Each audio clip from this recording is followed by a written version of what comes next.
When I was younger, there was nothing I loved more than a good storm. Now, usually kids are afraid of storms.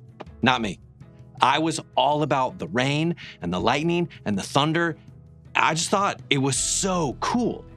But now that I'm older, I view these kind of storms in a more nuanced way. I'm still amazed by them, but now I know what kind of damage these storms can cause. And it's not that I'm afraid of storms. I just have a healthy respect for their power and the potential destruction, like the ability for floodwaters to wipe out entire neighborhoods, for strong winds to completely take the roof off a home, or lightning that can cause wildfires. No matter how we view them, the reality is that storms are just a part of life. And in the same way, we also face personal storms in life. No matter our circumstances or situations, all of us have or will one day find ourselves in the middle of a storm-filled season. And by storms, I mean moments like a job loss we never saw coming, a divorce that makes us feel like we failed, or even a growing feeling of emptiness or discontent that we can't seem to shake. Life brings us all kinds of storms, difficult situations we didn't choose or cause and are unable to control. When it comes to these storms, we generally fall into one of three categories. We're currently in the middle of a storm, we can feel the beginning of a storm headed our way, or we're just now finding our way back after a storm has passed. When we find ourselves facing life's inevitable and unavoidable storms, we all tend to feel out of control. And we wonder, who's going to rescue us from these difficult circumstances or devastating situations? What do we do when the diagnosis isn't what we hoped for? Who do we turn to when our family seems to be falling apart? Some of us were taught that we should be able to deal with these storms on our own, kind of a pull yourself up by the bootstraps mentality. If you can't count on anyone else to jump in and save you, then you have to do it yourself, right? Or if we can't do it ourselves, we can lean on our friends and family to help us, which is often true. Family and friends can support us in the storm, but ultimately, they don't have the power to stop the storm from happening. And while we appreciate their encouraging words and thoughtful actions, they have their limit. There comes a point when all human insight, words, and actions are gonna fall short. So storms are going to come our way. It may not be tomorrow, it may not be this year, but at some point, we'll all come face to face with a situation or circumstance we can't control. And when this happens, what will you hold on to? The idea of stormy seasons in life is nothing new. In fact, the Bible is filled with stories of individuals who had to face difficult circumstances or terrible odds, from a God follower who lost all of his children and livelihood in a spiritual challenge by the enemy, to a shepherd boy who was anointed to be king but had to submit to the evil ways of the current king, to prophets who were forced to flee for their lives when trying to warn people of God's judgment, and sisters who asked Jesus for help but were standing at the tomb of their brother. Throughout Scripture, we read story after story of individuals who loved God but still had to deal with some tough realities. Jesus himself reminded his followers, in this world, you will have trouble, which means that even when we place our faith and trust in him, storms are still an inevitable part of life. But in the book of Matthew, we find a story about how an actual storm was able to both challenge and encourage the faith of those who had chosen to give up everything they knew in order to follow Jesus. To set the scene, imagine yourself at the end of a long day filled with crowds of people clamoring for your attention. And after a while, wouldn't you want to get away even for just a short time? On one particular day, Jesus did just that, jumping in a boat with his disciples in order to cross to the other side of the lake for some peace and quiet. And after a few moments on the boat, Jesus went to take a nap. And it's here where our story begins to take a turn. Suddenly, a furious storm came up on the lake so that the waves swept over the boat. This was a powerful storm. This wasn't a slow drizzle of rain or a gentle breeze on the water. These were waves that didn't just crash against the side of the boat, but were so high they were going over the boat. It was the kind of storm that inspired genuine fear, the kind of storm that made them feel all alone. Of course, the disciples weren't alone. They were on board with someone they had seen perform incredible miracles, someone who could heal the sick, raise people from the dead, and cast out demons. They knew Jesus was more than just a man. They knew he was capable of more than they could ever imagine, and they knew he was right there in the boat with them, sleeping. They knew all of this to be true, yet they were still afraid.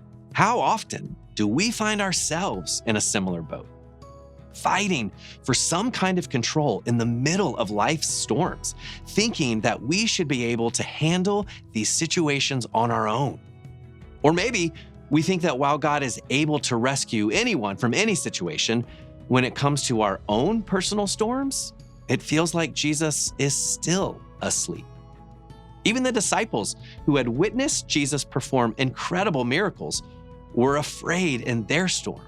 But they didn't just sit in their fear. Instead, they chose to do the one thing they knew could make a difference.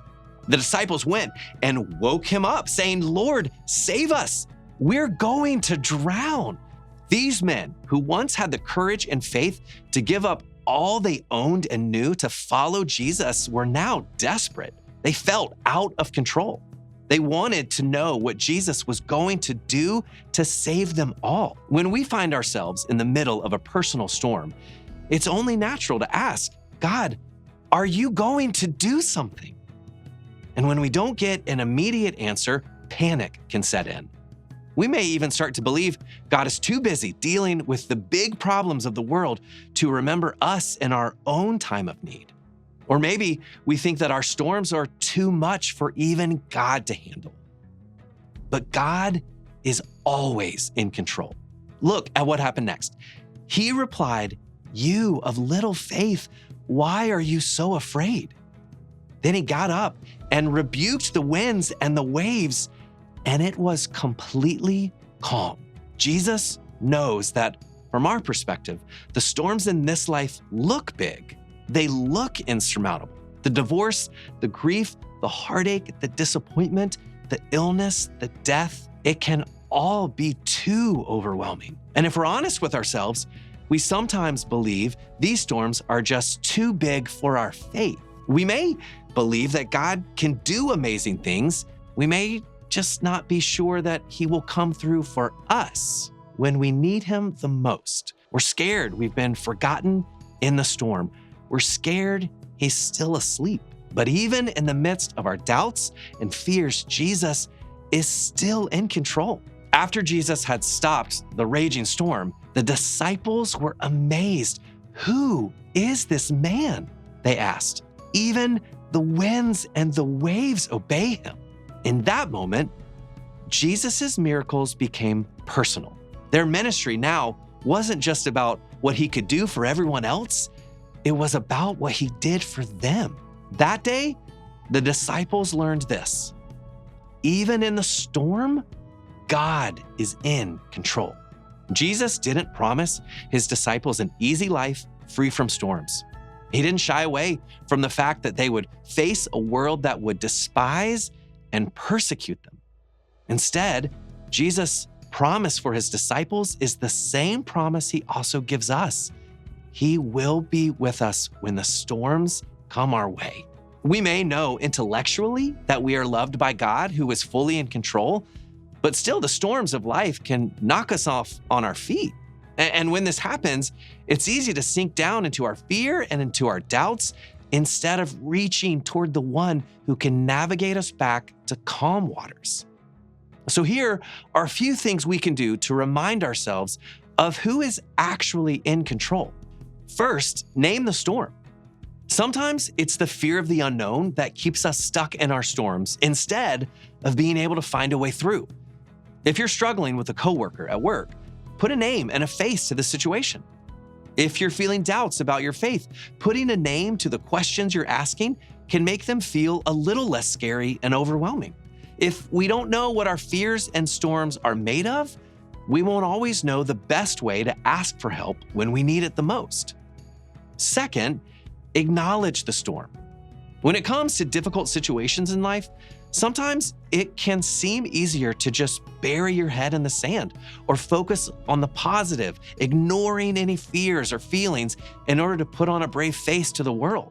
Wearing this kind of mask may feel good, but it's just a cover for the storm still raging inside us. It's a temporary fix that really isn't fixing anything at all. But when we can admit to ourselves, and maybe even to others, that we're facing a storm we can't control, we take the first step toward admitting we need help. And finally, invite Jesus to take control. While this may seem like the easiest step, and maybe one we should take first, it's also the step that has the tendency to trip us up the most. For some of us, our pride may make us think we should be able to face difficult situations all on our own.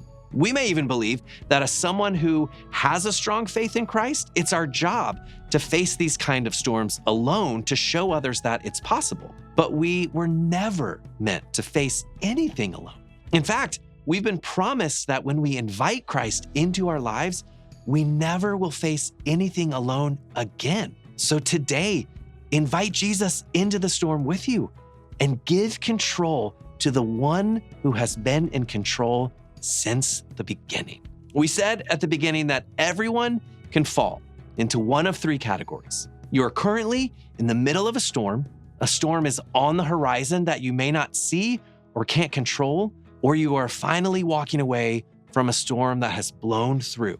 Are you currently in the middle of a storm? Whatever it is, if it feels as though the waves are crashing in and you find yourself scared and overwhelmed, remind yourself you are never alone.